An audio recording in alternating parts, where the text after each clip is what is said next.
Okay, तो start करते हैं। कल हमने डिस्क्रिप्टिव स्टैट्स का इंट्रो लिया था एंड जो हमारा फर्स्ट टॉपिक था विच वाज सेंट्रल टेंडेंसी, इसके अंदर मीन, मीडियन, मोड कवर होता है, उसके बारे में हमने बात करी थी। ठीक है, कैसे चीजें वर्क करती हैं, क्या होता है, हर चीज के बारे में बात करी थी। एंड ऑल्सो हमने बात करी थी कि ये जब मैं आउटलायर्स वगैरह इंट्रोड्यूस कर देता हूँ या फिर जब मैं कुछ और चीज इंट्रोड्यूस कर देता हूँ जो वैल्यूज जैसे काफी बड़ी हो जाती हैं, तो मेरे पास कैसे मीडियन एक बेटर अप्रोच रहती है to work on that instead of your mean. ठीक है, उसके बारे में हमने बात करी थी। आ गए, मान लेते हैं एक मिनट। ठीक है, बोल रहा था मैंने, आ जाओ, आ ही जाओ सीधे, क्लास स्टार्ट कर रहे हैं। ठीक है, नमस्ते नमस्ते। तो आज का जो टॉपिक रहेगा हमारा वो है वेरिएबिलिटी। ठीक है,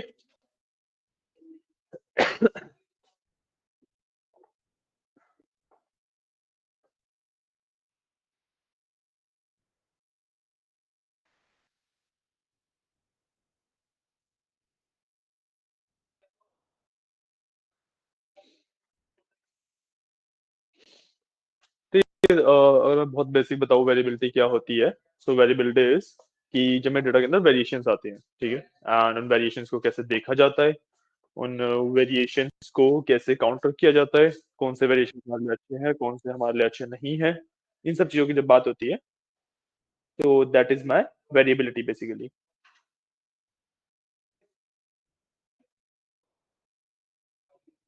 बैठो बैठो, कहाँ गए थे तुम से? अच्छा, एक क्लास मिस करे तुमने डिस्क्रिप्टिव स्टैट्स की?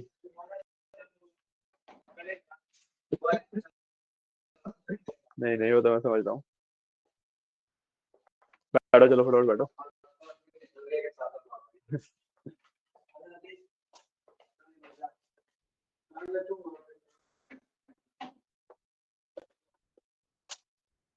तो कल का एक छोटा सा रिकैप दे देता हूँ फटाफट। ठीक है, कल हमने ज्यादा कुछ नहीं किया था, कल हमने सिर्फ सेंट्रल टेंडेंसी के बारे में पढ़ा था, मेन, मीडियन एंड मोड के बारे में।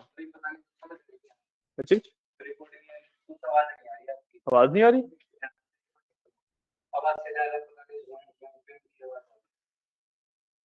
तो मैं क्या बताऊँ यार, आवाज तो सही आनी चाहिए, मैं जब ट्राई करता हूँ तो सही आती है। तो कोई बात नहीं, कल का एक छोटा सा आइडिया देता हूँ। तो हमने ज्यादा कुछ नहीं किया था, हमने सिर्फ सेंट्रल टेंडेंसी के बारे में पढ़ा था। ठीक है, हमारे जो डिस्क्रिप्टिव स्टैट्स है, ठीक है, उसका बेसिकली मतलब होता है कि मैं डाटा को डिस्क्राइब कर रहा हूँ। ठीक है, एंड डेटा को डिस्क्राइब करने के लिए बस अलग अलग फैक्टर्स होते हैं।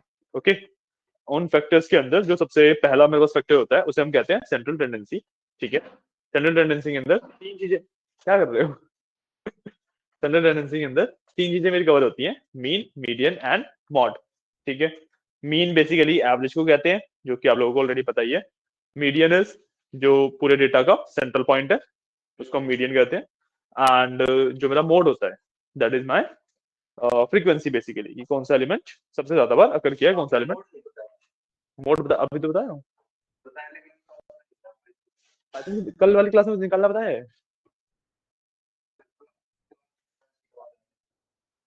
देख लो, ये छोटा सा कोड है, ज्यादा मुश्किल है अभी नहीं। देखो, बल इतना सा होता है। ठीक है, ऊपर तुम्हें पता ही है मैंने क्या किया है, मैंने एक कॉलम उठा लिया, डेटा था, उसका टोटल टोटल बिल के नाम से एक कॉलम है। नहीं नहीं, एक डेटा सेट है मेरे पास। ठीक है, उसमें एक कॉलम है टोटल बिल के नाम से, वो उठाया, डॉट मीन कर दिया, डॉट मीडियन कर दिया, डॉट मॉड कर दिया, तीनों वैल्यू आ जाती है। इस तरीके से तीनों चीजें निकल जाती हैं। हमने इसी बारे में बात करी थी, और इसके अलावा हमने बात करी थी कि जब हमारे डेटा के अंदर आउटलायर्स होते हैं, आउटलायर्स का मतलब, मान लो हमारा जो डेटा है वो 80 से 120 के बीच में वेरी कर रहा है।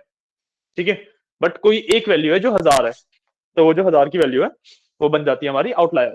ठीक है, जो हमारी रेंज के बाहर लाई करती है। ठीक है, अब एक वैल्यू के लिए मैं अपनी रेंज को 80 से 1000 तो करूंगा नहीं, है ना। जहां पे जिस रेंज में मेरी मैक्सिमम वैल्यूज लाई करती हैं उसी पे रखूंगा। सो 80 से 120 मेरी रेंज है, एंड जो 1000 है वो मेरा आउटलायर बन जाता है। तो इन आउटलायर की वजह से मेरे मीन पे ज्यादा इफेक्ट आता है कंपेयर टू माई मीडियन। तो जब मेरे को पता होता है कि मेरे डेटा के अंदर आउटलायर्स है, तो मैं मीडियन को प्रेफर करता हूँ इंस्टेड ऑफ मीन। ठीक है, तो यहाँ पे मैंने क्या किया, अगले वाले कोड में मैंने उसकी कॉपी बनाई टोटल बिल वाले की x2 में। यहाँ पे x में था ना, वो x के अंदर था ना टोटल बिल का कॉलम मेरा। यहाँ पे मैंने उसकी एक कॉपी बनाई। ठीक है, अब उसके अंदर एक मतलब एक वेरिएबल डिफाइन किया वैल के नाम से। ठीक है, उसमें मैंने 1000 एक वैल्यू डाली, 1000 वैल्यू डाली। ठीक है, और इसको मैंने कॉन्कैट कर दिया x2 के साथ। मतलब जो x मेरा ओरिजिनल टोटल बिल था उसके अंदर मेरी एक्चुअल वैल्यू थी, और जो x2 है उसके अंदर एक वैल्यू मैंने नई इंट्रोड्यूस कर दी 1000 की। ठीक है, और मैंने यहाँ पे ignore index equal to true किया है, मतलब वो 1000 की जो वैल्यू है वो लास्ट में नहीं आएगी, वो पूरी लिस्ट में कहीं भी जा सकती है। ठीक है, आइए आइए आइए।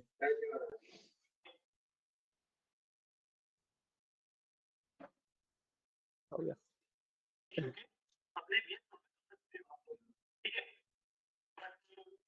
अच्छा, थोड़ा सा बस कम करके सुनो इस चीज को, फिर भी वही हो रही है। इस इशू का क्या किया जाए।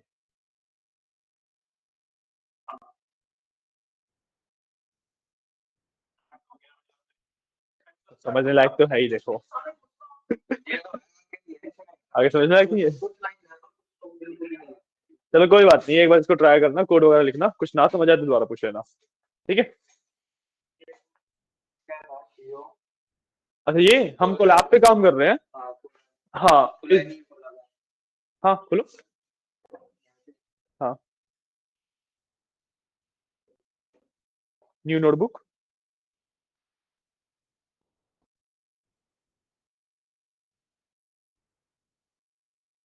ठीक है, तो मैं एक बार आप लोगों को भी थोड़ा सा रिमाइंड कर देता हूँ। ठीक है, हम VS कोड की जगह अब ना गूगल कोलैब पे काम कर रहे हैं।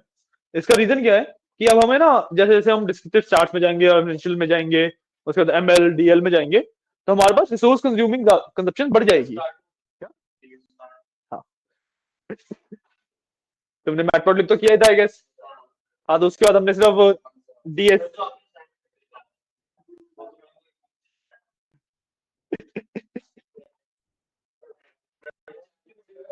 हाँ, सारे कोड पढ़े हुए, चैट जीपीटी ऐसा कोई कोड देगा नहीं जो पढ़ा नहीं हुआ। कोई भी कोड निकाल के दिखाओ मेरे को, मैं क्लास के हिसाब से बताऊंगा कौन सी क्लास में पढ़ाया है ये। एक दो चीजें हो सकती हैं जो एक दो फंक्शन वगैरह वो कुछ अलग यूज कर रहा हो। हाँ हाँ हाँ, उसी में कंटिन्यूशन।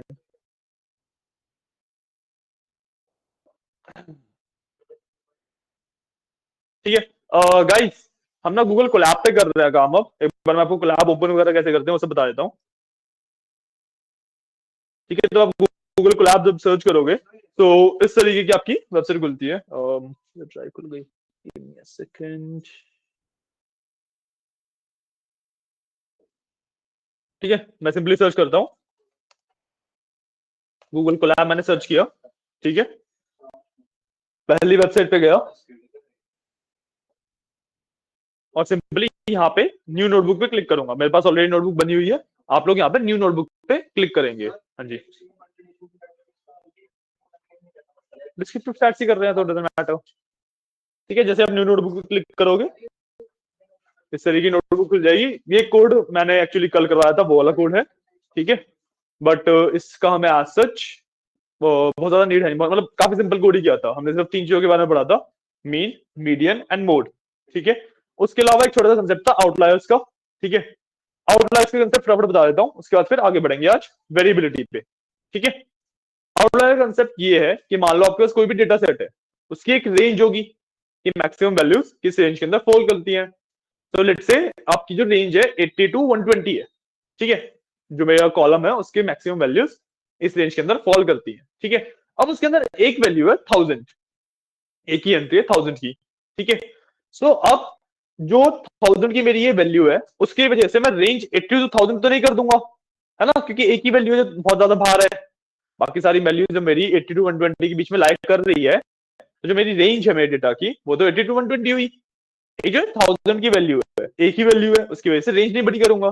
तो जो ये 1000 की वैल्यू है ये बन जाती है मेरी एक आउटलायर। ठीक है, मतलब ऐसी वैल्यू जो मेरी रेंज से बाहर लाया करती है। ठीक है, अब इसका डेटा पे फर्क क्या पड़ता है कि when you are analysing your data, आप डिफरेंट डिफरेंट कंसेप्ट यूज करते हो। जैसे अभी तक जो 3 कंसेप्ट हमने सीखे हैं, that is mean, median and mod. ठीक है, mean is basically average, median is जो डेटा का सेंटर पॉइंट है, एंड मॉड इज कौन सी वैल्यू कितनी बार रिपीट हुई है, फ्रीक्वेंसी बेस्ड होता है। ठीक है, ये 3 चीजें अभी तक हमने सीखी है अपने डेटा को डिस्क्राइब करने के लिए। जब आउटलायर्स इंट्रोड्यूस होते हैं तो मीन का जो सिग्निफिकेंस है वो खत्म हो जाता है। ठीक है, मीन का जो सिग्निफिकेंस है वो खत्म हो जाता है। ठीक है, तो उस वजह से जब मेरे को पता है कि मेरे डेटा के अंदर आउटलायर्स हैं, so I prefer mode, sorry median instead of mean. जो कि मैं अगर आपको यहाँ पे दिखाऊं भी, तो मैंने बेसिकली यहाँ पे क्या कर रखा था कि अपने डेटा के अंदर ना मेरी जो रेंज थी वो that was something 200 to 250 something like that. ठीक है, रेंज मेरे को एग्जैक्टली तो याद नहीं है, बट मैंने एक वैल्यू इंट्रोड्यूस करी थी 1000 की। ठीक है, तो जो x है दैट इज बिना 1000 की वैल्यू इंट्रोड्यूस करे, एंड x2 इज 1000 की वैल्यू इंट्रोड्यूस करने के बाद। ठीक है, तो मैं पहले देखूं तो मीन इज माई 9, हाँ मीन इज 19.78 समथिंग, है ना, एंड मीडियन इज 17.795, राइट। तो ये मैंने पहले की वैल्यूज थी।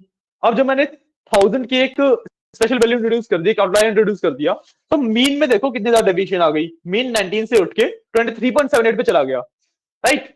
बट जो मेरा मीडियन है दैट इज 17.795 था पहले, अभी उठ के 17.81 हुआ है सिर्फ। तो डेविएशन बहुत कम आती है मीडियन में compare to mean when we are talking about outliers. ठीक है, इतना ही पढ़ा था कलम ने बस। ठीक है, ये कोड वगैरह कैसे निकालते हैं, क्या करते हैं, वो सब एक बार आप रिकॉर्डिंग देख लेना, कोड उसमें मिल जाएगा आपको। ठीक है, अभी के लिए आप सबसे पहले एक काम कर लो कि सिर्फ ना हाँ ये वाला कोड लिख लो, सिर्फ ये वाले कोड की नीड है हमें बस। ठीक है, इस वाले कोड की नीड रहेगी आज की क्लास के लिए हमें सिर्फ। एंड कोलैब पे हम ये काम कर रहे हैं, मैंने बताया क्यों, क्योंकि जब हम MLDL की बात कर रहे हैं तो हमारे पास हमारे सिस्टम्स में इनफ रिसोर्सेज नहीं होते कि मैं एक मशीन लर्निंग का मॉडल या फिर एक डीप लर्निंग का मॉडल लोकली ट्रेन कर सकूं, मतलब अपने सिस्टम पे ट्रेन कर सकूं। तो इस वजह से आई यूज कोलैब। ठीक है, कोलैब से हमें ऑनलाइन सिस्टम मिल जाता है जो कि काफी ज्यादा पावरफुल होता है compare to my system, and इसके ऊपर ट्रेनिंग बहुत ज्यादा फास्ट हो जाती है। ठीक है, जो कोड हम यहाँ पे करेंगे वो आप लोकली भी रन कर सकते हो, बट उस कोड को लोकली रन होने में 10-10 घंटे लग जाते हैं, जो काम आपका गूगल कोलैब पे 5-5 मिनट में हो जाता है। नहीं नहीं, आपने कर लिया था, आप बस रन कर लो सिंपली। ठीक है, रन आपको भी करना पड़ेगा एक बार। सर हाँ जी, हाँ जी, गुड बोलिए। मॉर्निंग। सर ये जैसे हमने लोड किया है, डाटा टिप्स नाम का जो डाटा है उसको लोड किया है, तो इसमें हमें एक्सटेंशन डालने की जरूरत नहीं है? नहीं, ये एक्चुअली जो डेटा सेट है वो जो सीबॉन लाइब्रेरी है उसके अंदर ही हमें मिलता है, हम अलग से कोई डेटा सेट यूज नहीं कर रहे तो हैं। ये ऑलरेडी तो जैसे उसके अंदर प्री डिफाइंड है, तो अगर लेट सपोज हमें जी हाँ अपना जी, कोई डाटा अपलोड करना है तो उसके लिए क्या करेंगे? आप pd.read.csv कर लो, जो ओके, हमने पाइथन सीएसवी के के टाइम पे थ्रू हम पढ़ा था। उसको अपलोड करेंगे। हाँ जी, हाँ जी, CSV फाइल के थ्रू या एक्सेल फाइल के through, read CSV, read excel, कोई भी आपके पास, मतलब सभी अवेलेबल है। ओके, तो हमने सीबॉन को सिर्फ जस्ट इस डाटा जो इसके अंदर डाटा सेट प्रेजेंट है उसके लिए इसमें हमने इसको इंपोर्ट किया। बिल्कुल ओके बिल्कुल बिल्कुल, अभी के लिए सिर्फ इसीलिए किया है, बाकी सीबॉन के और काम भी है, वो हम आगे बढ़ेंगे। Sir, thank you sir. Okay, welcome. हाँ जी, नहीं नहीं, इसी को रीरन करना है। हाँ जी, कोलैब वगैरह पे आ गए ना सारे, VS कोड पे कर रहे हो, कोलैब पे कर रहे हो? कोलैब पे ना, ठीक है, हो रहा है, नहीं हुआ? अरे अरे वो पहली बार जब रन करते हो ना तो वहां पे कनेक्शन स्टैब्लिश होता है, एक बार रैम और वो लिखा आ रहा है ना, तो मतलब कनेक्शन स्टैब्लिश है। अब दोबारा रन करके देखो, ये बहुत जल्दी हो जाएगा। अब स्पीड हो गई ना सही। वही बात, जब पहली बार हम कनेक्ट करते हैं ना तो कनेक्शन स्टैब्लिश करने में से थोड़ा सा टाइम लगता है, तो इस वजह से टाइम लगता है। ठीक है, ओके, सो ये था मेरा कल वाला, एंड इस कोड के आगे ही मैं आज वर्क करने वाला हूँ। ठीक है, so let me run it as well, give me a second, एक बार कनेक्शन स्टैब्लिश हो जाए, then I will run this.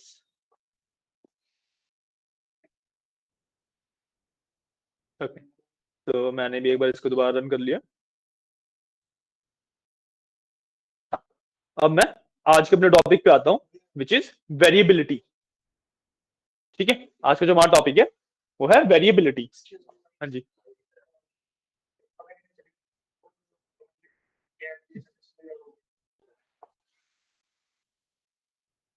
इस तरीके का टिक आता है, बाकी पे नहीं आ रहा ना। ठीक है, जो आज का टॉपिक है हमारा वो है वेरिएबिलिटी।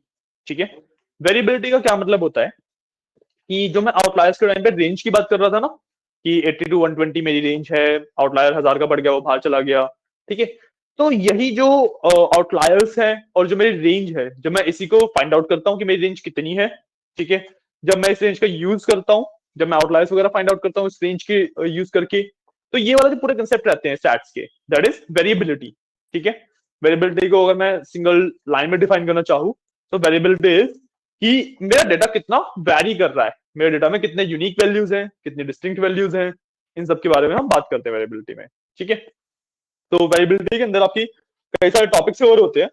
जो टॉपिक्स हम कवर करने वाले हैं, those are your range, variance, standard deviation and SQR or IQR. ठीक है, सो रेंज काफी सिंपल है कि मेरा डेटा मिनिमम टू मैक्सिमम कितना है, लीविंग आउटलायर्स। नहीं समझ आया? लीविंग आउटलायर्स का मतलब क्या हुआ कि मान लो मेरे पास ना जो डेटा है उसमें 80, 100, 110, 115, 90, 95 ये वाली एंट्रीज है। तो रेंज कितनी बन रही है इसकी? 80 से 120, दिस इज द रेंज। ठीक है, सिर्फ एक एंट्री है 1000 की, जो मैं अभी समझा रहा था कंसेप्ट, सिर्फ एक एंट्री है 1000 की। तो जो 1000 की मेरी एंट्री है वो बन गया मेरा आउटलायर। ठीक है, जो रेंज से बाहर लाई कर रहा है, that is also part of my data, but वो रेंज से बाहर लाई कर रहा है। ठीक है, तो जो मैंने रेंज डिफाइन करी दैट इज रेंज। ठीक है, उसके बाद आता है वेरिएंस। ठीक है, कि अब जो मेरी रेंज है डेटा की, उसमें डेटा कितना वेरी कर रहा है, मतलब कि 80 से 120 की रेंज है। ठीक है, इसके अंदर दो केसेस हो सकते हैं, या तो मेरी जो वैल्यूज है वो 80, 85, 90, 95, 100, 105, 110, 115, 120 है। इस तरह के 5-5 के गैप पे सारी वैल्यूज ऐसे ही है, मतलब रेंडमली है ऑब्वियसली, बट ये 5-6 वैल्यूज है। ठीक है, तो वेरिएंस कम हुआ इसका। ठीक है, बट मान लो एक और केस हो सकता है कि मेरी वैल्यूज क्या है, 109.8, 117.6, ऐसे, मतलब बहुत सारी वैल्यूज है। यूनिक वैल्यूज कितनी है बेसिकली? ठीक है, मेरी जो रेंज है उसके अंदर यूनिक वैल्यूज कितनी है वो नहीं समझ आया अभी भी? नहीं, कोड तो जब तुम्हें कंसेप्ट समझ नहीं आया बिना तो कोड कैसे समझोगे? देखो तो मैं बताता हूँ, रेंज का मतलब क्या हुआ कि मान लो मैं ना एक एग्जांपल लेता हूँ रेंज का। ठीक है, एग्जांपल मैंने लिया लेट से 10 से 15 का, सिंपल सा एग्जांपल लिया है। ठीक है, काफी छोटी रेंज मैंने ली है, एक्चुअली इतनी छोटी रेंज होती नहीं है। ठीक है, मैंने for the sake of example काफी छोटी रेंज ली है, माय रेंज इज 10 टू 15। ठीक है, अब इसके अंदर दो केसेस हो सकते हैं, या तो वैल्यूज क्या हुई, 10 है, 13 है, 15 है, और 13 दोबारा है, 10 है, 15 है, 15 है, या तो इस तरीके से वैल्यूज होंगी। तो इसमें यूनिक वैल्यूज कितनी है? इसमें यूनिक वैल्यूज कितनी है? 3 यूनिक वैल्यूज है ना? तो इसकी जो वेरिएंस है, मतलब वैरी कितना कर रहा है डेटा, वो कम है। ठीक है, क्योंकि यूनिक वैल्यूज कम है। और अगर मैं सिमिलरली एक ये डेटा ले लू कि 10.7, 10.8, 11.2, 17.9, 18.6, 16.7, 18.6, 17.8। ठीक है, और ये थोड़ा ज्यादा हो गया, सॉरी, इसको आप 13, 14 वगैरह कर लो। तो 13, 14, 11। सर हाँ जी, सर आप कहाँ पे करवा रहे हो? यहाँ पे विजिबल नहीं है कुछ। अच्छा अच्छा, गिव मी अ सेकंड, मैं इस चीज को भी फिगर आउट करते हैं। Yes sir. या I will send you a photo in the group ना। Okay sir. Okay, yes sir.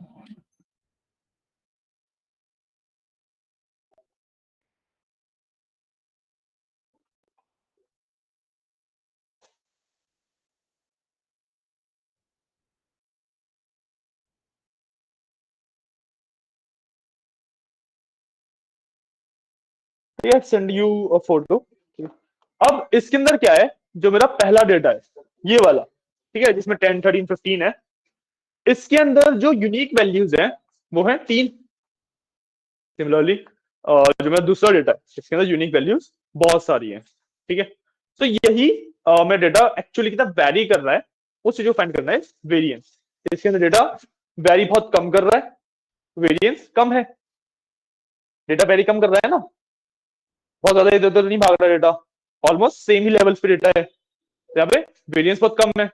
यहाँ पे डेटा बहुत ज्यादा इधर उधर भाग रहा है, ठीक है, बहुत ज्यादा, मतलब यूनिक वैल्यूज कम है बेसिकली, तो वेरिएंस बहुत ज्यादा है, ठीक है। क्लियर है, समझाया, वेरिएंस कंसेप्ट भी समझाया है ना। और वेरिएंस के बाद जो अगला कंसेप्ट आपका आता है, give me a second.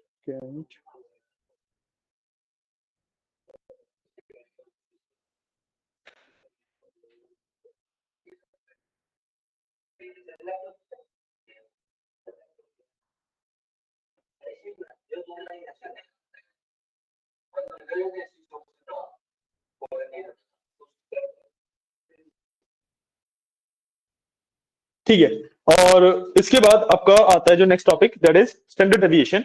ठीक है, स्टैंडर्ड डेविएशन का मतलब है कि जो मेरी वेरिएंस है वो ऑन एन एवरेज कितनी इधर उधर वेरी कर रही है, ठीक है। तो देखो वेरिएंस जीरो नहीं है किसी में भी, दोनों जो मैंने अभी फोटो भेजी आपको भी डॉक्टर की दी आपके लिए, एंड यहाँ पे भी है, डेटा में दोनों में वेरिएंस जीरो नहीं है, डेटा मेरा वैरी तो कर रहा है ना।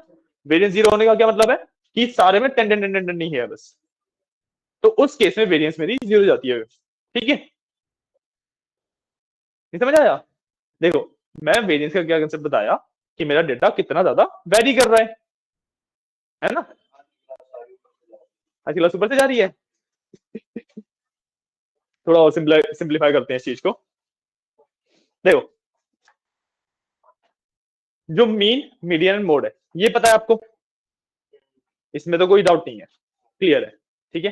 अब हमारे पास जो नेक्स्ट टॉपिक है दैट इज वेरिएबिलिटी। ठीक है, वेरिएबिलिटी का मतलब क्या है कि मेरा डेटा ना कितना अलग अलग है और कितना सिमिलर दिखता है, ठीक है। अगर मैं एक सिमिलर डेटा की बात करूं, ठीक है, सो सिमिलर डेटा, या देखो सिमिलर डेटा ना एक्चुअल रियल लाइफ में पॉसिबल होता नहीं है। जब तुम रियल लाइफ की बात करते हो तो सिमिलर डेटा पॉसिबल होना बहुत मुश्किल है। सिमिलर डेटा क्या हो गया कि मान लो मेरे पास 10 वैल्यूज है और 10 की वैल्यू 13 है, ठीक है, किसी कॉलम में 10 वैल्यूज हैं, 10 एंट्रीज हैं और 10 की 10 13 है, तो दैट इज सिमिलर डेटा, ठीक है। उसमें वेरिएबिलिटी है ही नहीं, डेटा वेरी ही नहीं कर रहा, 13 है शुरुआत से लेके एंड तक, ठीक है। रियल लाइफ में ऐसा डेटा कहीं पे भी एग्जिस्ट नहीं करता है। अगर मैं किसी भी नंबर की बात करूं, ऑर्डर्स की, बिल्स की, सेल्स की, किसी भी नंबर की बात करूं, थोड़ा बहुत वेरिएंस तो आएगा ही आएगा, है ना। लेट्स से एक छोटा सा डेटा की बात करते हैं, ठीक है। आप क्या करते हो कि आप हर रोज सुबह उठ के अपना वेट करते हो, ठीक है, हर सुबह उठ के अपना वेट कर रहे हो and you are measuring till grams, ठीक है। सो जो किलोग्राम्स वाला पार्ट है वो शायद से स्टिल सिमिलर रहे, बट जो ग्राम्स वाला पार्ट है वो कल में और आज में कुछ ना कुछ वेरिएंस तो आएगा ही आएगा, कुछ ना कुछ अलग तो हो ही जाएगा, हर घंटे चेंज होता है, राइट। सो रियल वर्ल्ड में सिमिलर डेटा ढूंढना बहुत मुश्किल है, कोई भी ऐसा एग्जांपल आप दे ही नहीं सकते कि सिमिलर डेटा कहां पे एग्जिस्ट कर रहा है, ठीक है। सो डेटा में वेरिएबिलिटी आती ही आती है, तो वेरिएबिलिटी का मतलब समझ आया मैं क्या बोल रहा हूं, डेटा अलग अलग हो रहा है, ठीक है, डेटा अलग अलग यहां पे भी हो रहा है, डेटा अलग अलग यहां पे भी हो रहा है, ठीक है। इतना समझ आया, दिस इज वेरिएबिलिटी का ओवरव्यू। अब जो वेरिएबिलिटी है इसको मैं ना कई सारे प्रॉपर्टीज में मेजर करता हूं, ठीक है। जब मेरे को अपने डेटा की वेरिएबिलिटी देखनी होती है तो मैं कई सारी प्रॉपर्टीज के अंदर इसको मेजर करता हूं, ठीक है।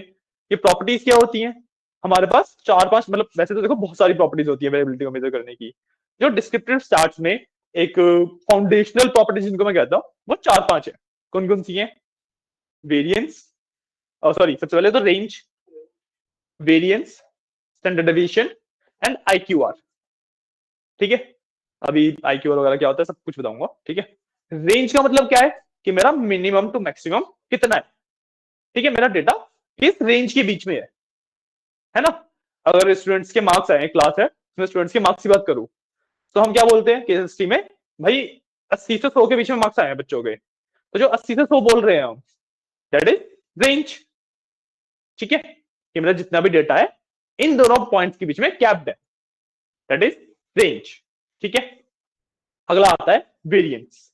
ठीक है, वेरिएंस का क्या मतलब होता है कि जो कैपिंग है इसके बीच में भी डेटा कितना ज्यादा वेरी कर रहा है। ठीक है, अगर फॉर एग्जांपल मैं इस वाले डेटा का जो 10 13 15 वाला है, ठीक है, इस पे कर लेते हैं, दो।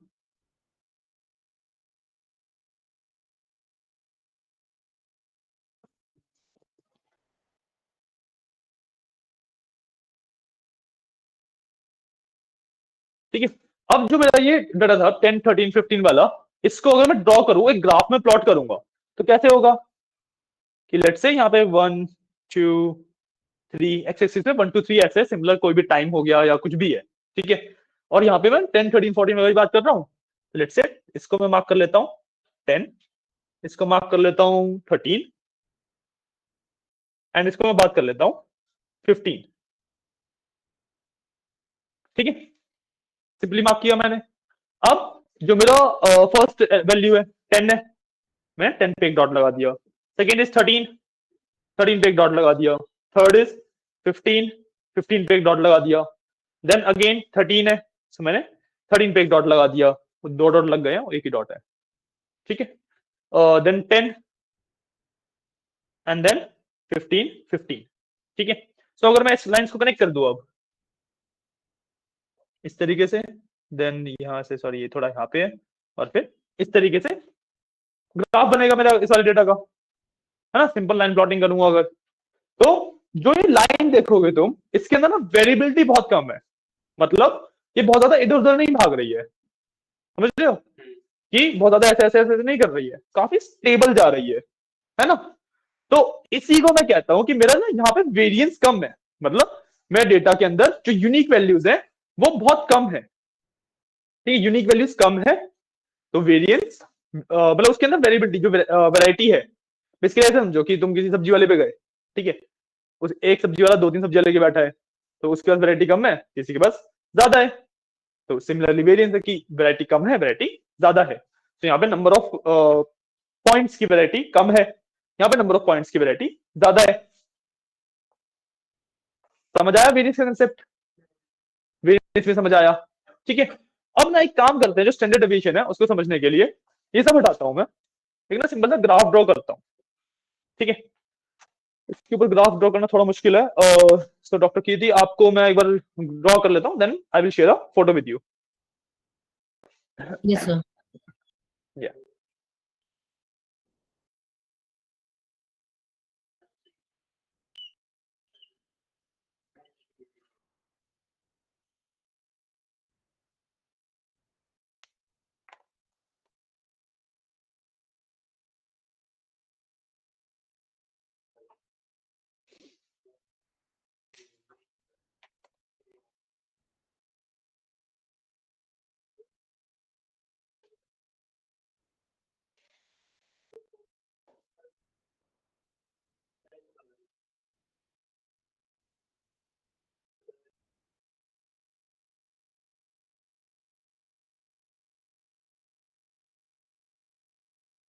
ठीक है, मैंने एक ग्राफ भेजा आपको, ठीक है, ये वाला ग्राफ देखो, अगर इसमें मैं बात करूं, तो जो मेरी एक कर्वी लाइन है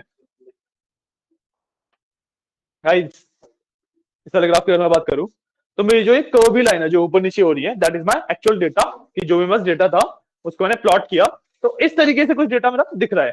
ठीक है, अब मैंने क्या किया, मैंने ना इसका रनिंग मीन निकाला। रनिंग मीन का मतलब क्या होता है कि जब इस वाले पॉइंट पे था तो सिर्फ इसका मीन, देन जब इस पे आया तो इन दोनों का मीन, यानी पॉइंट, कि हर एक पॉइंट के लिए जितने भी पीछे का डाटा था मेरे पास उस सबका मीन निकाला, एवरेज निकाला। ठीक है, तो इस तरीके से डॉटेड लाइन है मेरी, वो मीन की लाइन बन जाएगी। ठीक है, मीन मेरा इस तरीके से आएगा कुछ। ठीक है, जैसे जैसे डेटा बढ़ेगा मेरा मीन भी बढ़ता चला जाएगा, पॉइंट। ठीक है, तो अब इसके अंदर आप देख सकते हो कि वेरिएंस काफी ज्यादा है,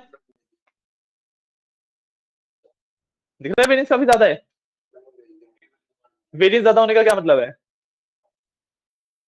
अभी बताया मैंने वेरिएंस ज्यादा होने का मतलब, नहीं समझ आया?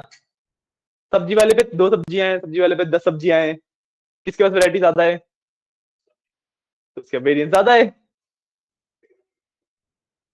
ठीक है, नंबर ऑफ यूनिक वैल्यूज जितनी ज्यादा होती है वेरिएंस उतना ज्यादा होता है।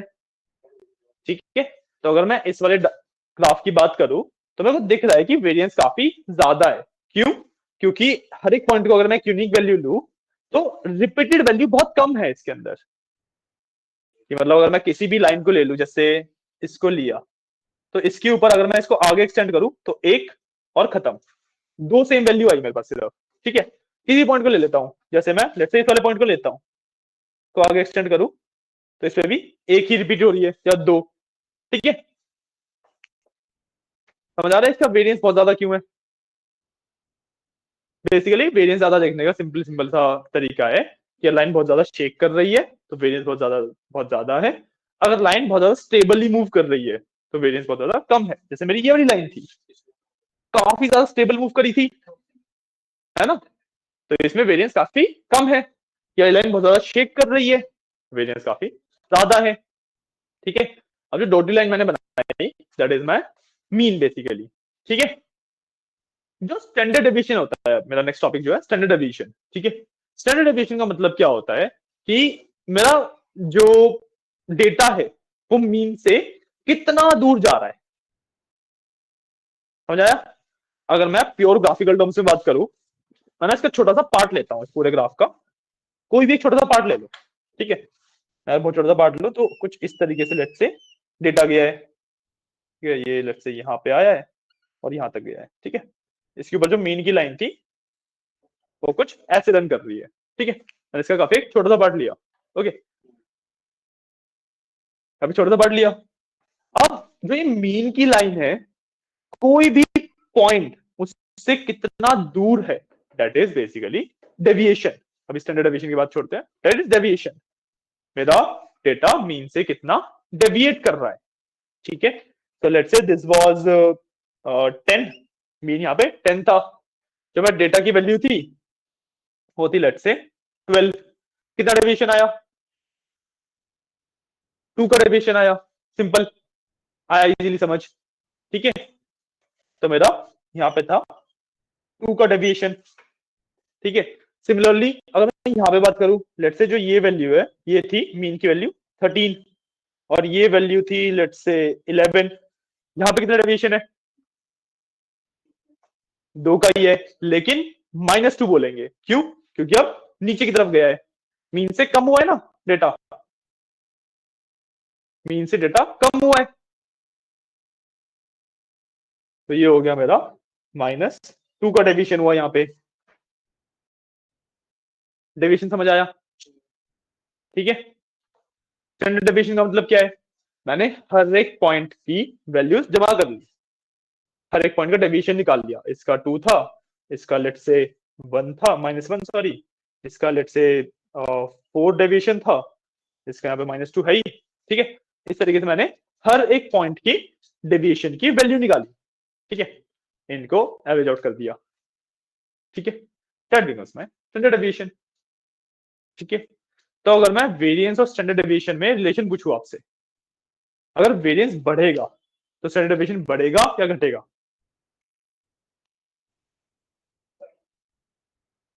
मैंने देखो वेरिएंस बताया क्या होता है, समझ आया जो आप लोगों को, है ना।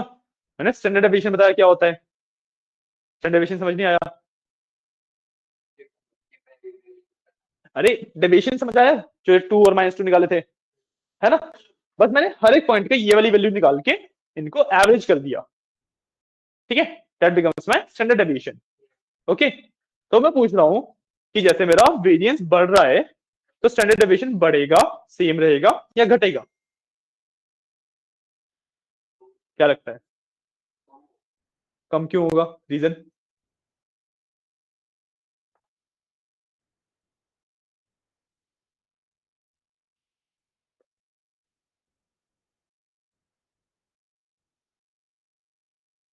पा रहे हो, विजुलाइज कर पा रहे हो इस चीज को?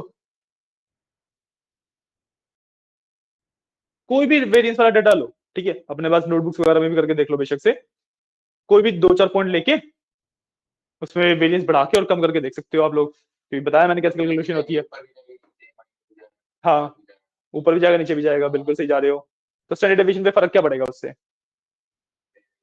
क्यों बढ़ेगा?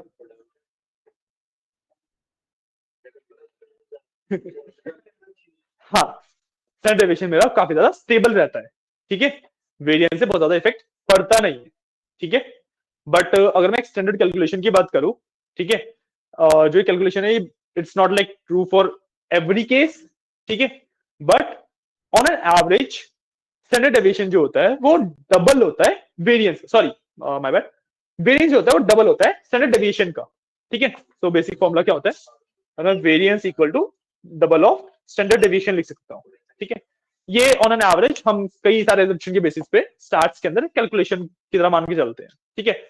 इसके पीछे का मैं सिंपल सा अगर लॉजिक बताऊं, तो सिंपल सा लॉजिक क्या है कि मैं ना सिर्फ 2 पॉइंट लेता हूं, मैंने सिर्फ 2 पॉइंट लिए डेटा के, ठीक है।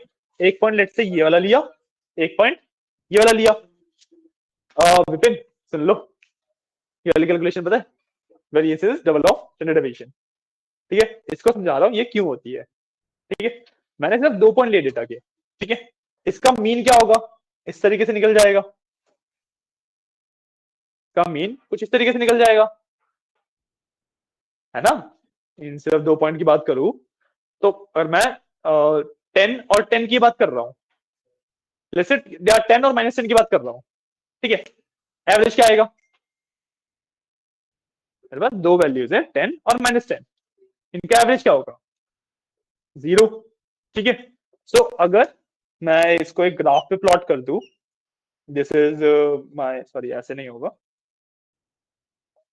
10 एंड इस वाले पॉइंट को अगर मैं -10 बोलूंगा, तो मेरा जो 0 होगा वो यहाँ पे लाई करेगा बीच में, है ना, 10 0 -10, समझ आ रहा है। तो इन दोनों का जो मीन होगा बीच का, that is will be 0। Representation में थोड़ी सी इशू हो सकता है, सिंपली इस चीज को समझ पा रहे हो कि 10 और -10 का जो एवरेज होता है वो 0 है ना, ठीक है। तो अब ये 10 का पॉइंट था, ये -10 का पॉइंट था, ये 0 का पॉइंट है, ठीक है, 0 10 -10, ठीक है। जो इसका वेरिएंस है, ठीक है, बहुत ज्यादा तो है नहीं, मतलब डेटा मेरे पास बहुत कम है, variance basically depends on the data I have, ठीक है। वेरिएंस अभी तो बहुत ज्यादा नहीं है, वेरिएंस काफी कम है, दो ही वैल्यूज है सिर्फ, ठीक है। स्टैंडर्ड डेविएशन की बात करूं, मीन से इस पॉइंट के लिए कितना डेविएट हुआ,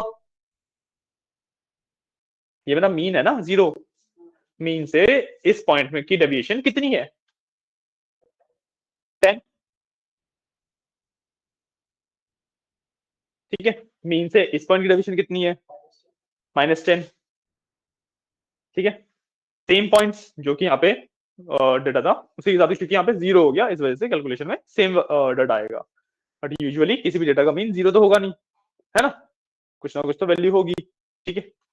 ये बेसिकली डिफरेंस आ गया, ठीक है।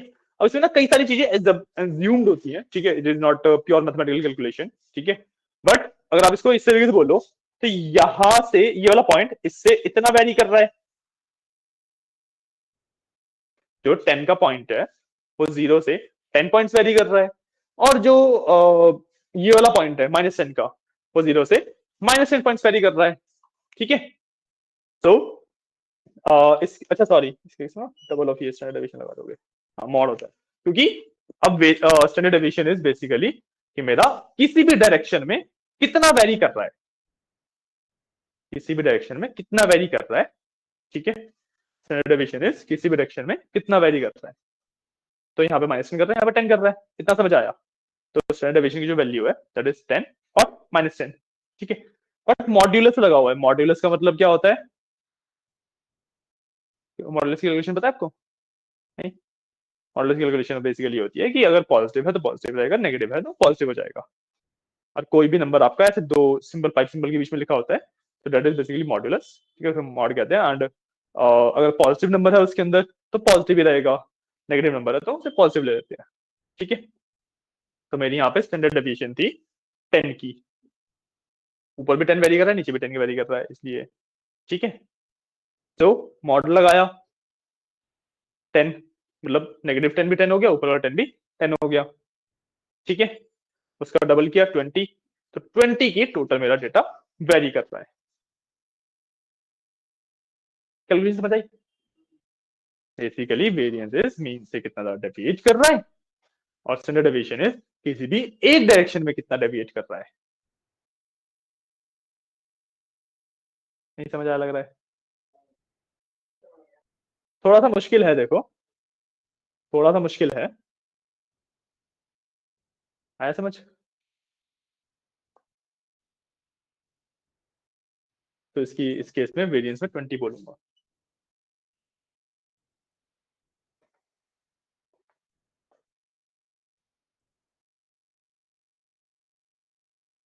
आया समझ? क्या आ गया?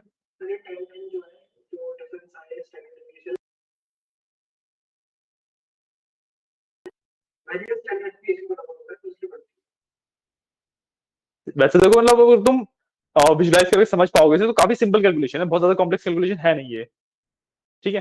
क्योंकि इसमें जो कॉम्प्लेक्सिटी इंट्रोड्यूस होती है वो इंट्रोड्यूस होती है डेटा की उसके ऊपर, ठीक है, कि आपके पास कितना ज्यादा डेटा है उसके हिसाब से ये चीज वेरी करती है। और मैंने 2 पॉइंट लिए सिर्फ, तो कैलकुलेशन बहुत ईजी है, काफी अच्छे से समझ आ रही है ना। बट वहीं पे अगर 2000 पॉइंट होंगे तो मैनुअल कैलकुलेशन करना पॉसिबल ही नहीं हो पाता इस केस में, है ना। तो इस वजह से हम प्रॉपर फॉर्मुला वगैरह यूज करते हैं। स्टैंडर्ड डेविएशन तक समझ आया आई गेस? स्टैंडर्ड डेविएशन तक समझ आया, तो हमें रेंज भी पता लग गया क्या होती है, वेरिएंस पता लग गया क्या होता है, स्टैंडर्ड डेविएशन पता लग गया क्या होता है, वेरिएंस और स्टैंडर्ड डेविएशन के बीच में क्या रिलेशन होता है ये पता लग गया। कोई डाउट? कोई डाउट है? नहीं? ठीक है।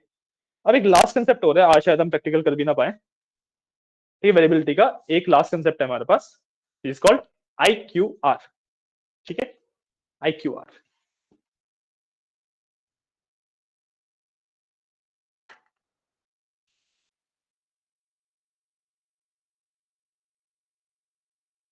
ठीक है, टॉकिंग अबाउट IQ, ठीक है, तो लिखना लिखना नहीं है, ये सब याद रहेगा, बहुत इंटेलिजेंट हो।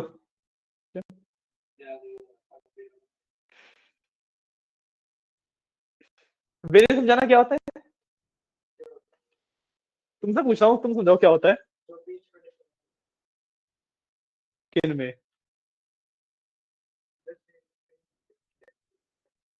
ठीक है, रुको,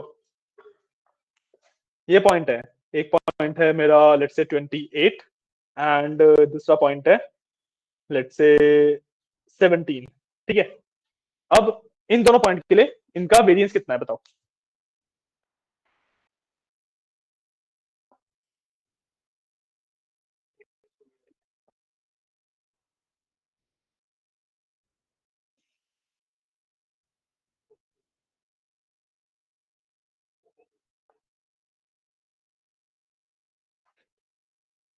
तुम लोग भी बताओ, तो मुझसे पूछ लो। सिंपल क्वेश्चन है, 2 ही पॉइंट दिए, मैंने पहले भी 2 पॉइंट के साथ समझाया था, इस बार भी 2 पॉइंट दिए, इनके बीच का वेरिएंस जानना है मेरे को। कैलकुलेशन समझाओ, क्योंकि मैंने कैलकुलेट करके नहीं रखा हुआ, मेरे को आंसर पता नहीं है, मैं भी कैलकुलेट ही करूंगा। नहीं, वेरिएंस जो होता है वो मेरा माइनस नहीं हो सकता, क्योंकि स्टैंडर्ड डेविएशन के ऊपर मॉड लगा होता है, तो वेरिएंस कभी भी नेगेटिव नहीं हो सकता। कैलकुलेशन बताओ ना।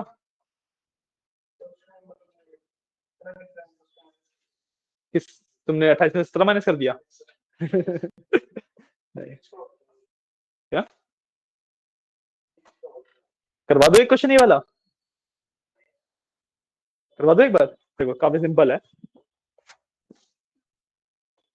मैं बात करता हूँ, मेरे पास 2 पॉइंट है,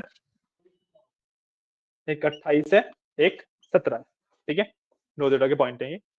अब मेरे को वेरिएंस निकालना है, वेरिएंस निकालने के लिए सबसे पहले मेरे को निकालनी पड़ेगी स्टैंडर्ड डेविएशन, ठीक है। स्टैंडर्ड डेविएशन निकालने के लिए मेरे को पहले क्या निकालना पड़ेगा, मीन, ठीक है। तो 28 + 17 क्या 22.5 मान लो मीन आ गया, ठीक है। अब 28 और 22.5 में कितना डिफरेंस है,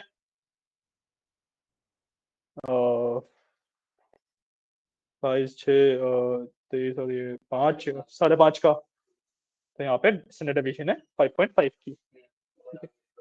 और इधर आ जाएगा 3, 4, 5, यहाँ पे भी 5.5 की मीन ही आएगा, हाँ ठीक है।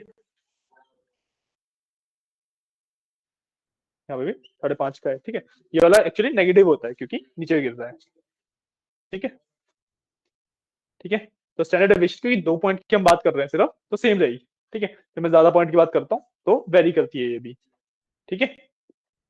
तो वेरिएंस का सिंपल फॉर्मूला क्या है, 2 into modulus of standard deviation, ठीक है। अब इनका अगर मैं एवरेज देखूं तो 5.5 ही आएगा, है ना।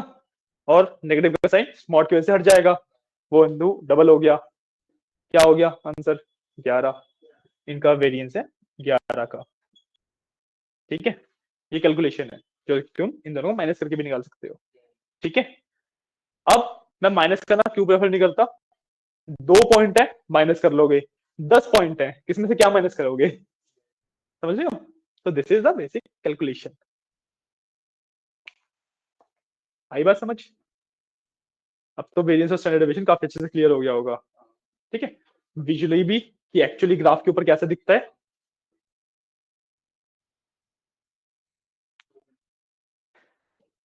ठीक है। These are my data points, ठीक है। ये डेटा पॉइंट से ये इनका मीन निकला, ये डेटा पॉइंट की डेविएशन निकली, ठीक है। अब क्योंकि 2 ही डेटा पॉइंट थे, इनका जो एवरेज निकालना होता है मैं सबसे पहले, तो 5.5 आएगा नेगेटिव में क्योंकि ऐड कर रहे हैं, चलिए मॉडुलस करके ऐड करेंगे ना, तो 5.5 आएगा बेसिकली, ठीक है। इनका मैंने जितने भी मेरी डेविएशन आई थी उसका एवरेज आउट कर दिया, दैट इज स्टैंडर्ड डेविएशन, ठीक है।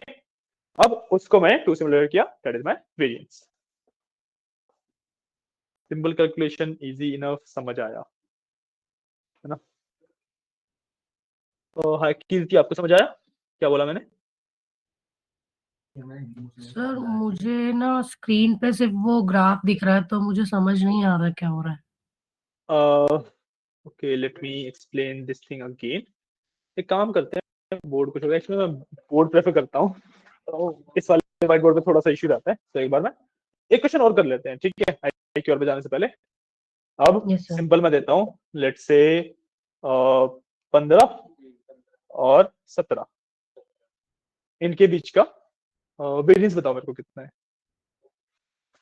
वैसे तो 2 ही है, लेट से मैं तीसरा पॉइंट भी ऐड कर देता हूँ, 15,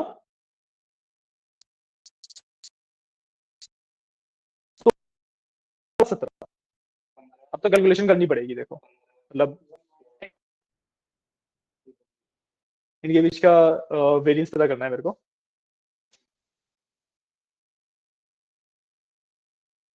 -1 वेरिएंस होगा, डेटा रेंज का एक ही वेरिएंस होता है ना, जो तुम बता रहे हो तो डेविएशन है, और नहीं डेविएशन भी नहीं है वो तो, तुमने 15 में से 16 में से 15 माइनस कर दिया, 16 में से 17 माइनस कर दिया,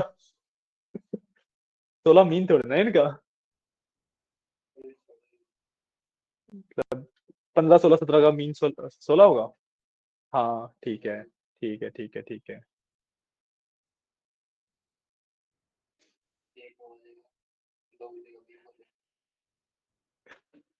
बहुत छोटे छोटे के ऊपर ना ये अलग चीजें करने काफी सिंपल होती है। बताओ वेरिएंस कितना है, सिंपल कैलकुलेट कर लेते हैं। मीन आएगा 16, ठीक है।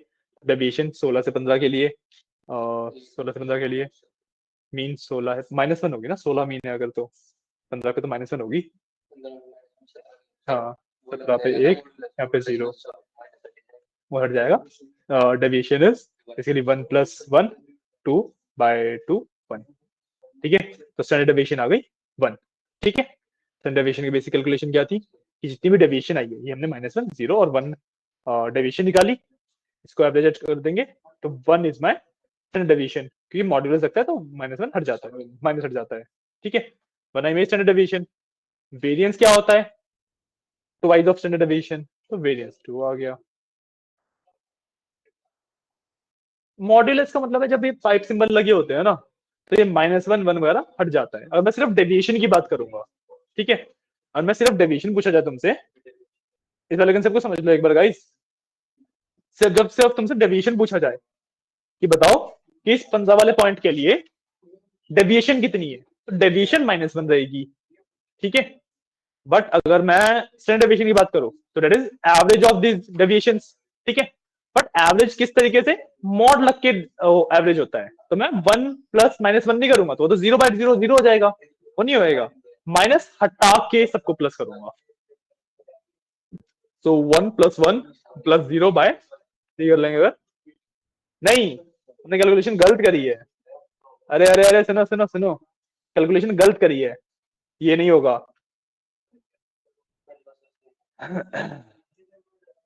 देखो हमने क्या किया कि 1 + 1 2/2 करके 1 निकाल दिया इसका स्टैंडर्ड डेविएशन, 1 थोड़ा ना होगा, 1 + 1 2/3 होगा ना, 0 का पॉइंट भी तो है।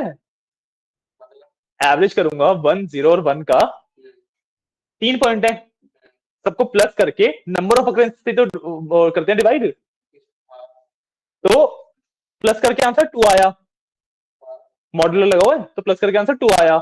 नंबर ऑफ अकरेंस तो 3 है, 0 का सम पे इफेक्ट नहीं पड़ा, बट एक पॉइंट तो है वो भी, वैल्यू तो 3 है। हाँ आई कैलकुलेशन समझ क्या हुआ है,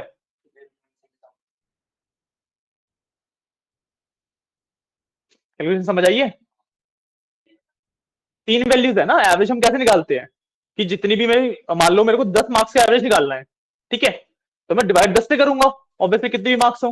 अब बीच में कोई मार्क्स 0 है तो उसको नीचे से 9 थोड़ा ना कर दूंगा, है ना, तो यहाँ पे एक पॉइंट मेरा 0 था तो नीचे थोड़ा ना 2 कर दूंगा मैं, आया समझ, तो नीचे तो 3 ही रहेगा, एवरेज तो ऐसे ही निकलेगा, है ना। एंड इसका एवरेज आपका कुछ वो आएगा 0.66 के आसपास आना चाहिए इसका, 0.66, हाँ, तो 0.66 ले लेते हैं अगर इसका मैं एवरेज, ठीक है। इस ये हुई मेरी स्टैंडर्ड डेविएशन 0.66, वेरिएंस क्या हो गया इसका डबल, इसका डबल क्या होगा 0.666 है, तो इसका डबल कुछ 1.2 समथिंग आएगा, है ना, 1.1 समथिंग आएगा, ठीक है, तो that is my standard deviation, ठीक है, oh sorry variance, that is my variance.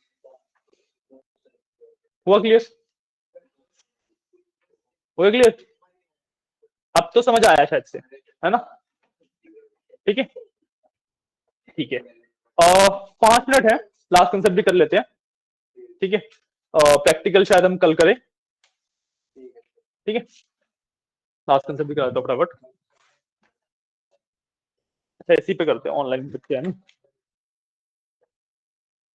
तो लेट मी सेट दिस, जो मेरे पास लास्ट कंसेप्ट है that is my I Q R, ठीक है, जो मेरा मेरा लास्ट कंसेप्ट है that is I Q R, ठीक है, इसको भी कॉल इंटर क्वार्टाइल रेंज, इसको भी नाम वेरीफाई करना पड़ेगा, ये होता ना, हाँ, the full form is, sir दिख रहा है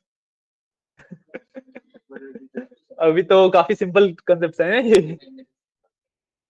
इंटर क्वार्टाइल रेंज विपिन, यहाँ पे जाओ, ठीक है, IQR की फुल फॉर्म है इंटर क्वार्टाइल रेंज, ठीक है, इंटर क्वार्टाइल रेंज, इसको समझने का सबसे सिंपल सा तरीका, ठीक है, कि टॉप 25% की रेंज कितनी है, मतलब टॉप 25% में क्या वैल्यू है, टॉप 50% में क्या वैल्यू है, टॉप 75% में क्या वैल्यू है, ठीक है, इसके तीन ये होते हैं, तो 25% की रेंज देखता हूं मैं,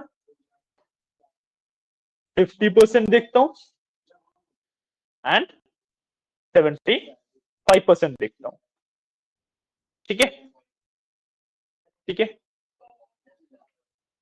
अब जो इसकी रेंज वगैरह मैं देख रहा हूँ, ठीक है, रेंज में एक्चुअल जो रेंज वाला कंसेप्ट है उस तरीके से रेंज नहीं देख रहा हूँ इसकी रेंज में सिंपली जो मेरा डेटा है उसके टॉप 25% वाली जो वैल्यूज है, ठीक है, उसका वो कर देता हूँ एवरेज, टॉप 50% का एवरेज, टॉप 75% का एवरेज, ठीक है, तो इसलिए इसकी 3 कैलकुलेशन आती हैं, this is called Q1, this is called Q2 and this is called Q3, ठीक है, तो इसका मैथमेटिकल फॉर्मूला भी वेरीफाई करते हैं।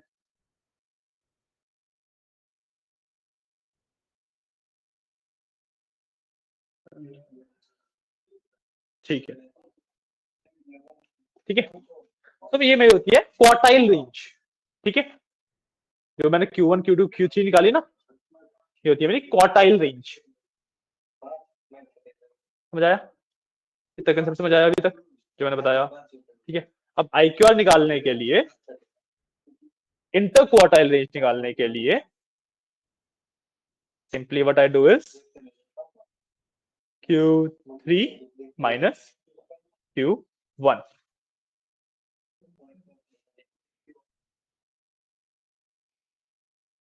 नहीं समझ आया? डेटा था, सॉर्ट कर लिया डिसेंडिंग ऑर्डर में, जो सबसे बड़ी वैल्यू सबसे ऊपर है। क्या एक मिनट से सॉर्टिंग होती है? ये तो मेरे को भी एक बार देखना पड़ेगा, रुकना। क्या देख रहा हूँ?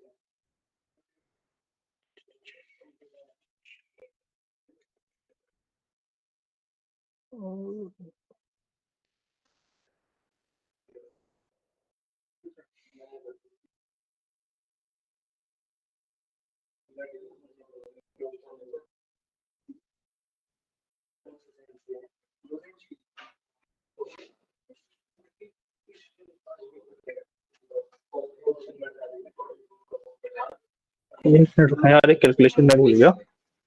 Guys just give me a second, एक कैलकुलेशन मैं भी भूल गया हूँ, मैं फटाफट उसको चेक कर लेता हूँ, ठीक है।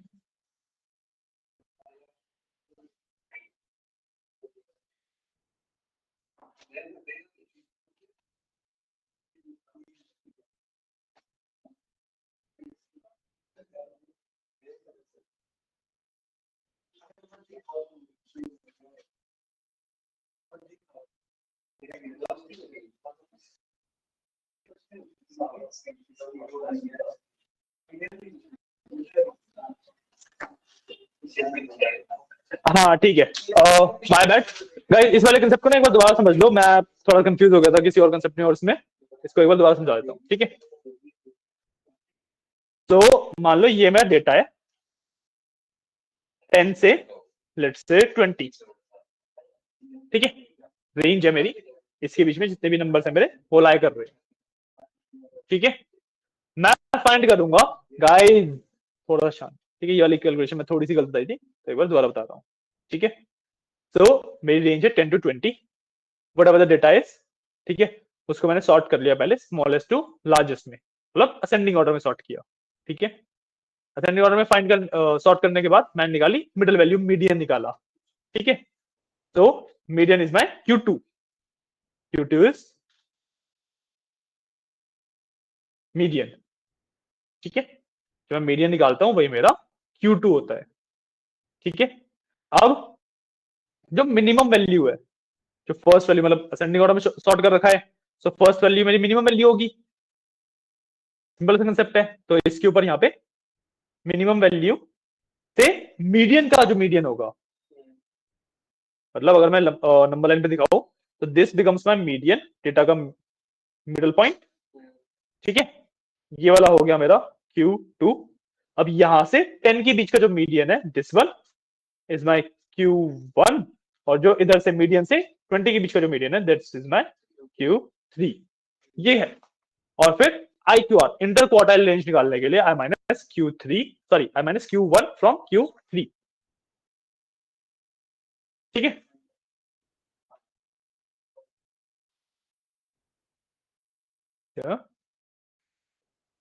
ठीक है, ये वाली कैलकुलेशन है, इसमें थोड़ा सा कंफ्यूज हुआ था, मैंने ऊपर कुछ और तो कुछ और बता दिया था, but this is the basic calculation of IQR, ठीक है।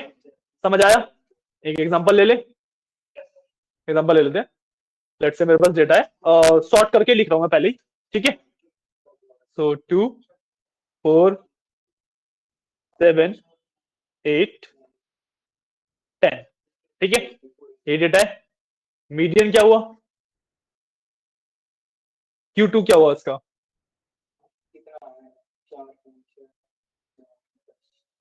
अरे प्लस क्यों कर रहे हो?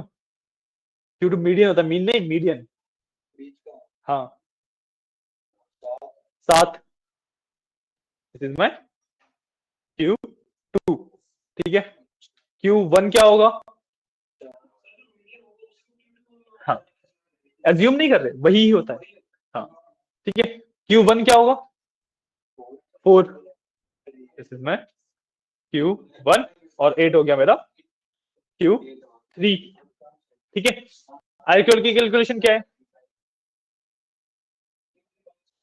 Q3 माइनस Q1, Q3 में से Q1 माइनस करूंगा, कितना आएगा? 4, तो iq आ गया मेरा 4, ठीक है। अब कैलकुलेशन सीखी, iq का मतलब सीखा कि क्या होता है, क्या होता है, ठीक है। पॉइंट इज यूज कैसे करेंगे, क्योंकि हमने रेंज का, वेरिएंस का, स्टैंडर्ड डेविएशन का, तीनों का डेटा के ऊपर कैसे यूज हो रहा है देख लिया। iq का यूज कैसे हो रहा है डेटा के ऊपर? कैलकुलेशन तो मैंने बता दी भाई, ये पॉइंट ले लो, ये पॉइंट ले लो, माइनस कर दो, iq आ गया।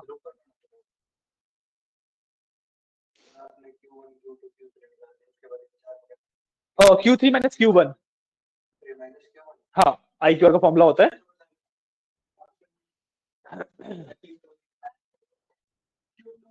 अरे अरे अरे शांत, last guys guys guys, last का पार्ट है गाइस, अरे सुन लो, लास्ट पार्ट है बस, ठीक है, फिर बातें कर लेना। अब जो तुम्हारा IQR होता है, IQR एक्चुअली डेटा एनालिसिस में हेल्प कैसे करता है? जब मैंने तुम्हें रेंज के बारे में बता रहा था, तो मैंने तुम्हें एक आउटलायर्स का बताया था, ठीक है। आउटलायर्स क्या होते हैं? आउटलायर्स का कंसेप्ट समझ आया था?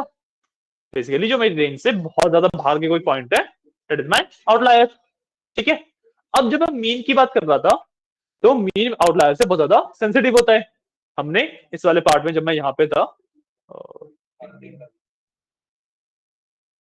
मैं इस वाले पार्ट पे था, यहाँ पे अगर तुम x और x2 में देखो, ऊपर वाला मीन है, नीचे वाला मीडियन है, तो मीन आउटलायर की वजह से बहुत ज्यादा वेरी कर गया, बट मीडियन इतना ज्यादा वेरी नहीं किया, है ना। तो हमारे डेटा का एक एवरेज आउट पॉइंट निकालने के लिए, without getting influence by outliers, हम मीडियन यूज कर रहे हैं, ठीक है ना। हम मीडियन यूज कर रहे हैं डेटा का ऑलमोस्ट एवरेज वाला पॉइंट निकालने के लिए। एक्चुअल एवरेज नहीं है ये, ऑलमोस्ट एवरेज है, ठीक है। अब मीडियन का हमें फायदा ये मिल रहा है कि ये हमारा जो आउटलायर्स है, इससे इन्फ्लुएंस बहुत कम होता है, ठीक है। तो इसीलिए इसको हम ट्रांसलेट करते हैं एक बेटर रिजल्ट के लिए IQR में, ठीक है। मीडियन को हम ट्रांसलेट करते हैं IQR में, क्यों? क्योंकि जैसे कि मैंने बताया, मीडियन मेरा एक्चुअल मीन नहीं है, ठीक है। But to get closer to that mean, to get closer to that mean, हम IQR निकालते हैं, ठीक है। नहीं समझ आया? शक्ल से लग रहा है आया, उनको नहीं आया, कोई बात नहीं। मीन आउटलायर से बहुत ज्यादा सेंसिटिव है, बहुत ज्यादा चेंज होता है आउटलायर के आते ही, है ना। तो अगर मेरे को डेटा का एवरेज निकालना है, आउटलायर के केस में मीन का यूज नहीं कर सकता, इतना बात समझ आया? मीन का यूज नहीं कर सकता, तो मैं मीडियन की तरफ मूव करता हूं, but median is not my true average, ठीक है। तो मीडियन को भी मैं एवरेज की तरह, अगर मेरे को किसी और कैलकुलेशन में यूज करना है, तो मैं डेटा के एवरेज की तरह यूज नहीं कर सकता, ठीक है। सो हमें एक मेथड चाहिए था जो कि क्लोजर टू एवरेज हो, ठीक है। आई एम नॉट सेइंग कि जो एवरेज हो, जो क्लोजर टू एवरेज हो, इसलिए हमने मेथड निकाला IQR, ठीक है, ठीक है। IQR मीडियन के कंपैरेटिवली क्लोजर होता है मीन के, पॉइंट। इसको एक एग्जांपल से और समझते हैं। इस बार ना इंट्रोड्यूस करता हूं मैं एक आउटलायर, तो तुम्हें पता लगेगा कि इसी में लेट से एक आउटलायर इंट्रोड्यूस कर दिया, तो मेरा डेटा था, दैट इज 2 4 7 8 10, ठीक है। और इसके बाद मेरे पास ना एक 1000 आ गया, जो की वैल्यू बहुत बड़ी है, आउटलायर हो गया, ठीक है। इसका मीन बहुत ज्यादा आएगा, इसका मीन बहुत ज्यादा आएगा, क्योंकि लास्ट में 1000 है, और मेरे पास ये अलग अलग नंबर है, 2 4 7 8 10, और फिर ये 1000 एक नंबर है, ठीक है। इसका मीन तो बहुत ज्यादा आएगा, है ना। अगर मैं मीडियन निकालू, तो मीडियन क्या होगा? अब देखो, इवन नंबर है, इवन नंबर के केस में मीडियन क्या होता है? ऑड के में तो बीच वाला नंबर सीधा सीधा मीडियन हो गया, इवन के में मीडियन क्या होता है? हाँ, इवन के केस में मीडियन होता है जो मिडल के दो नंबर है उनका एवरेज, ठीक है। तो 7 और 8 7 7 14 1 15, 15 बाय 2 7.5, है ना। तो 7.5 मेरा आ गया मीडियन, ठीक है। तो अगर मैं इस आउटलायर को हटा भी दूं तो 2 4 7 8 10 का एक बार मीन निकलना कितना आएगा? 7 8 10 का मीन 2 4 6 6 6 12 13 13 और 8 21 और 10 31 31 बाय 1 2 3 4 5 31 बाय 5 और आपका उतना आएगा 6 point something 6.2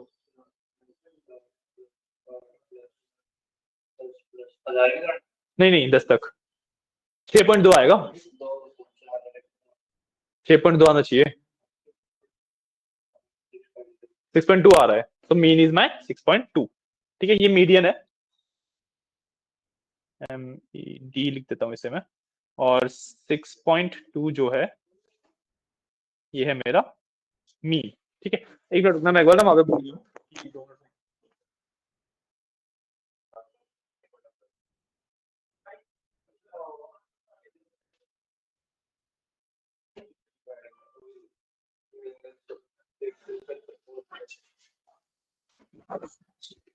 so mean is 6.2 ठीक है अब कैलकुलेट करते हैं इसका IQR ठीक है IQR के लिए Q2 हमारा 7.5 है यहाँ पे समथिंग मैं Q2 डाल देता हूँ 7.5 में Q2 है मीडियन क्योंकि Q2 होता है ठीक है मीन मैंने इस वाले का निकाला है ना क्योंकि आउटलायर हटा दिया ना हाँ आउटलायर रिमूव करके जो मीन है क्योंकि वो तो फिर 1000 प्लस हो जाएगा तो मीन बहुत ज्यादा बढ़ जाएगा जितना भी आएगा वो बहुत ज्यादा बढ़ जाएगा तो हमें उससे दिक्कत है ना कौन था अच्छा ठीक है अब इसमें Q1 फाइंड करते हैं तो 2 से 7.5 इसके बीच का मिडिल नंबर 4 और 7 का एवरेज है ना Q1 निकालने के लिए वही तो करूंगा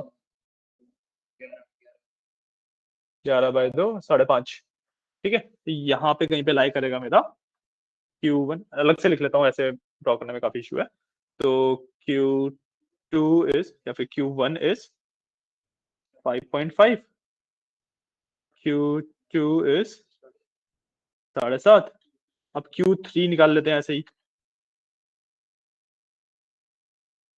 ठीक है अब जहाँ Q2 7.5 से करेंगे ना 7 8 में कुछ गलती तो नहीं कर रहा हाँ आउटर हटाएंगे ना ठीक है तो मीडियन निकाल दें कितना है 9.5 दोबारा देख लेते हैं 7.5 8 और 10 10 से 18 9 आएगा ना 9 तो 18 पे आएगा नहीं 18 ही तो बन रहा है अच्छा नहीं हाँ 18 ही तो बन रहा है क्यों 7.5 8 10 1000 मीडियन में तो आउटलायर वही तो पॉइंट है ना कि मीन जब मैंने बिना आउटलायर के निकाला मेरा IQR प्रॉमिस करता है कि वो मीन के क्लोज होगा इंक्लूडिंग द आउटलायर 7.5 से 1000 का 7.5 है 8 है 10 है 1000 है 8 और 10 मिडल आए 8 और 10 मिडल आए ना इवन नंबर्स है क्योंकि इनका एवरेज 9 हो गया ठीक है तो ये नहीं है 9 है ठीक है अब IQR निकालने के लिए what we do is Q3 minus Q1 तो 9 में से 5.5 माइनस करेंगे 4.5 अच्छा हाँ 3.5 ठीक है तो हम इस वैल्यू को ज्यादा एक बेटर अप्रोच मानते हैं ठीक है अब इसकी स्टैट्स में जाओगे तो काफी अलग चीज है इस वैल्यू को हम ज्यादा बेटर अप्रोच मानते हैं कंपेयर टू सिंपल मीडियन जो कि 7.5 है ठीक है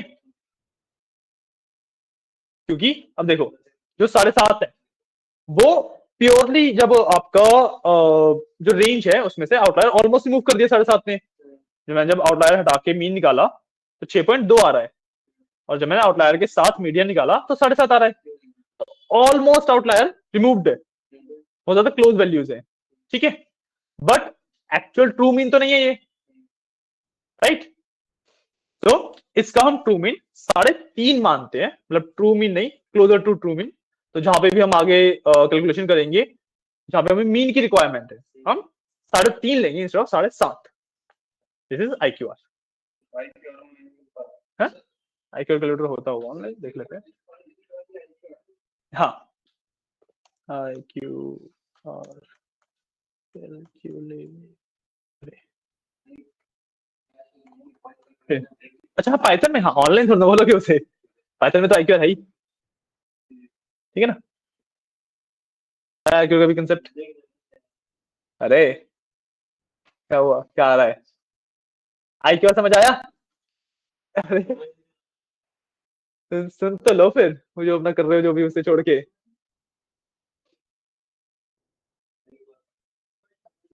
हाँ?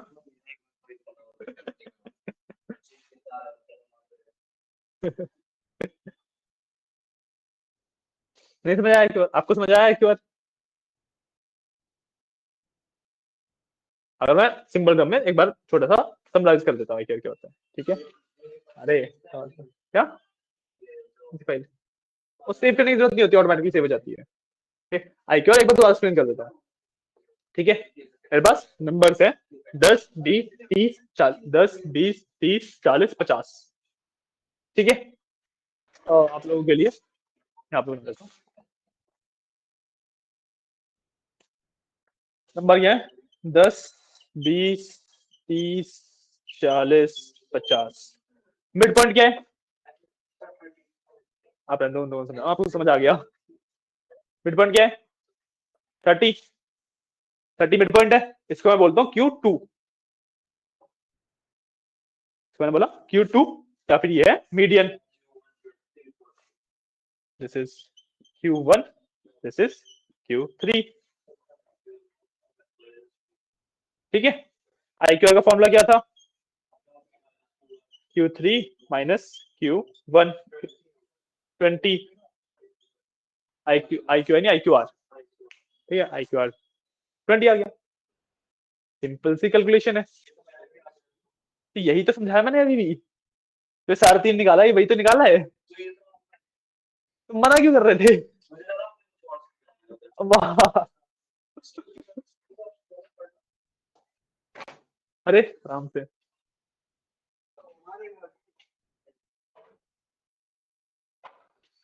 ठीक है। इसी के एग्जांपल ले लेते हैं हम, इसी का एक एग्जांपल और कराया था, थोड़ा सा कॉम्प्लेक्स एग्जांपल, आगे समझ, IQR समझ आया ना, ठीक है। अब इसका जो प्रैक्टिकल पार्ट है वो कल कर लेंगे हम, ठीक है। चलो आज के लिए इतना ही, ठीक है। ठीक है दीजिए, आज के लिए इतना ही, चलिए thank you, thank you sir. Welcome.